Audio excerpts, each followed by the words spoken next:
வெயில் தெரியுமா போய் අව්වයි ඉන්ට බෑ අව්වට ඉන්ට බෑ අම්මට සිටි කියලා වැඩක් නෑ ඒක තමයි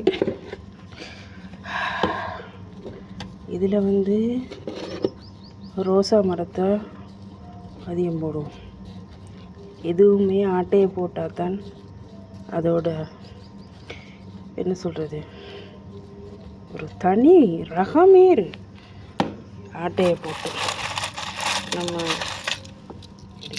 நான்லாம் சின்ன வயசில் மார்கழி மாதமானால் எத்தனை வீட்டுக்காரர்கள் வீட்டில் போயிட்டு பூமரத்தை களவெடுத்துட்டு வந்திருக்கேன் பூமரங்களை களவெடுத்து வீடெல்லாம் பூமரமாக்கி வச்சுருப்பேன் அதுலேயும் எங்கள் அப்பா ஒரு குறையும் சொல்ல மாட்டேன் ஆனால் அப்பாவுக்கு தெரியாதில்ல எங்கே ஆட்டையை போட்டுது வாரமண்டு ஒரு நாள் காந்தி நகரில் இருந்து அபயபுரத்தில் அந்த அஜித் பேக்கரி இருக்குல்ல அதுக்கிட்ட போனோம் நானும் என் ஃப்ரெண்டு போட்டையும் நைட்டு ஒரு 10-11 மணி ஒரு 6 மணி 7 மணி இருக்கும் அப்போ எனக்கு ஒரு 12-13 வயசு தான் இருக்குது இன்றைக்கி ஞாபகம் அப்போ அங்கே போய் வளமையாக செய்கிற மாதிரி தான் கொரோட்டனை பிடுங்கிட்டு இங்கே வரக்குள்ள மதிலால் பிடுங்கிட்டு இங்கே வரக்குள்ள ஜிங்களை அவங்க வந்துட்டான் அந்த கிழிக்கிறான் கீழே உடனே பிச்சை பூமரத்தையெல்லாம் பறித்து கையில் எடுத்து எங்களையே அடித்து விரட்டி விட்டான் பழையாங்கன்னு விரட்டி விட்டான் அப்போ நான் ஓடி வந்துட்டேன் இந்த ஃப்ரெண்டு பொட்டைக்கு சரியான பீத்த பயம் அது ஓடி வந்துடுச்சு அப்போ நான் சொல்லித்தேன் நான்லாம் வரமாட்டேன் நீ வேணுடா போ நான் பூ மரத்தோடு தான் நான் வருவேன் அப்படின்னு அவள் என்னட்ட இருந்து பறிச்ச எல்லா பூமரத்தையும்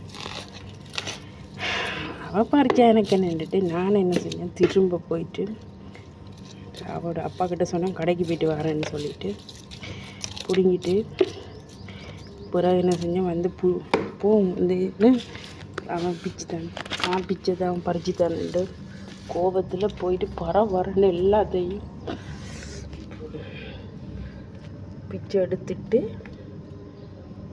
வந்துட்டு அவனுக்கு தெரியாது திட்டியாமல் பிச்சுட்டு வந்தேன் அதுக்கப்புறம் வீட்டை வந்தான் அவன் ஜிங்களாவும் பின்னாடியே வந்து வீட்டை வந்து கிளின்னு எங்கள் அப்பா எண்ணெயை போட்டு அடின்னு அடிச்சு அந்த வாழ்க்கையெல்லாம் மறக்க முடியுமா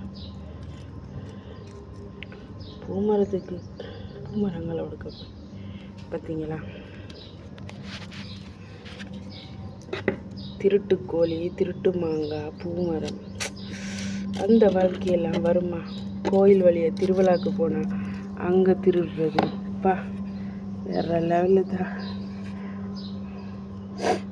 கடைக்காரனுக்கு எப்படி ரூட்டு கொடுத்து எப்படி அவன்ட கடையில் இருக்கிற பொருள் ஆட்டையை போடணுமெண்டு எல்லாம் ஆல் டீட்டெயில்ஸ் ஆயினோம் இப்போ தான் எல்லாம் திருந்தி இருக்க அந்த ஒரு வாலிப வயசு அறியாத வயசில் அது எல்லாம் ஒரு புதிர் தான் இப்போ போயிட்டு சொல்லுங்கள் ஆட்டையை போட சொல்லி அப்போ ஆட்டையை போட்டதெல்லாம் நினைக்கும் போது சிரிப்பு வருது இப்போ எப்படியெல்லாம் ஆட்டையை போட்டுருப்போம் காந்தி நகரில் தான் எங்களோட வீடு இருந்துச்சு முதல் இப்போ அங்கே தான் இருக்குது அப்பா செத்தத்தோடு அங்கே போகிறதில்ல அதை நானும் இப்போ வெளிநாடுனால வெளிநாட்டுலேயும் கிடக்குறேன் அப்படியே போகுது வாழ்க்கை என்ன செய்ய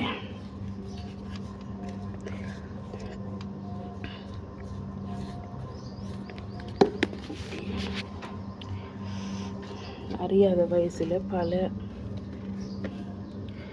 திருட்டு வேலைகள் செய்தது தானே என்ன செய்ய கூடுதலாக மாங்காய் களவெடுத்துரு திருட்டு கோழியை களவெடுத்து கறி சமைச்சு சாப்பிட்டுட்டு கோழிக்காராக்களை காண இல்லைன்னு சொல்லி கோழி எவன்டா திருடிட்டு போனான்னு சொல்லி வீட்டுக்காராக்களோடையே சேர்ந்து கோழியை திருடுறவங்களுக்கு நாங்களே யோசிப்போம் அப்போ தானே கோழி வளர்க்குறவனுக்கு டவுட் வராது எங்கள்கிட்ட அவன் திட்டுவாங்க தான் அந்த அக்கா கிடந்து திட்டும் கோழியை காணல நாங்களும் சேர்ந்து அந்த அக்காவோட எவன்டா கோழியை திருடிட்டு போனாங்க, எவன்டா கோழி அக்காடா கோழியை கலர்த்து சேர்ந்து திட்டுறது.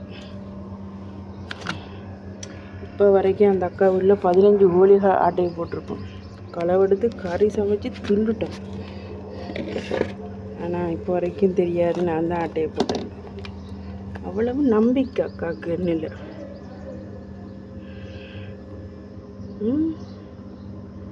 பார்த்தீங்களா? சரி மக்களே, நான் எல்லா மரத்தையும் நாட்டிட்டு வாரேன். என்னவோ தெரியல, எனக்கு சின்ன வயசுலேருந்து பூ மரம்னா சரியான ஆசை. என்னவோ தெரியல, எந்த பேரில் பூ இருக்கிறனால பூ சம்மந்தப்பட்ட விஷயங்கள்ல சரியான பைத்தியம். ஏன்னா எந்த ஃபுல் நேமில் வந்து பூவில் தானே ஆரம்பிக்குது. எங்கள் அப்பா மகராசை அப்படி ஒரு பேரை வச்சுட்டு போயிட்டாப்புல. ஆனாலும் ஒரு காலகட்டத்தில் எனக்கு அந்த பேர் பிடிக்கவே இல்லை. அதனால தான் ஷோர்ட்டாகி லதாண்டு வச்சுக்கிட்டேன். ஆனாலும் பூக்கள் மேலே பைத்தியம்.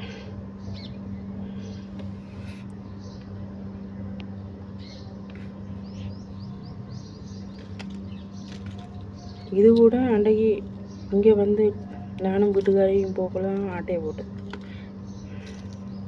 இப்போ தான் வீட்டுக்காரி இப்படி இனி செய்யாத கேட்டுட்டு ஆய அப்படின்ட்டு.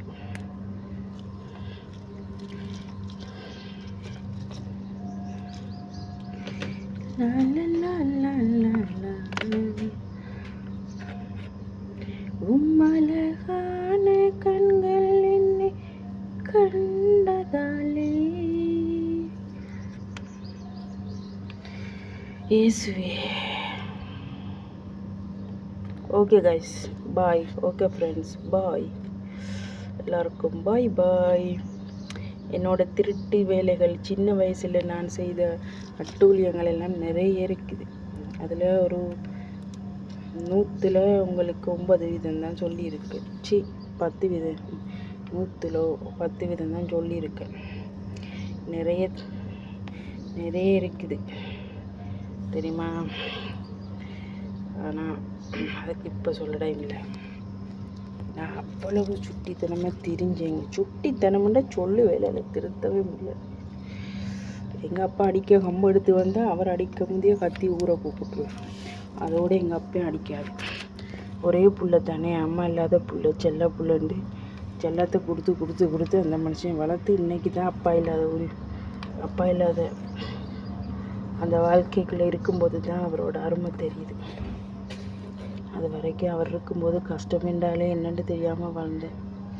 அவர் இல்லாமல் இருந்ததுக்கு பிறகு தான் அந்த எல்லாருமையும் புரியுது. என்ன கவலை, கடைசி வரைக்கும் அவரோட சாவுக்கு நிற்காமல் போச்சு, அவ்வளோதான். ஓகே மக்களே, பாய்.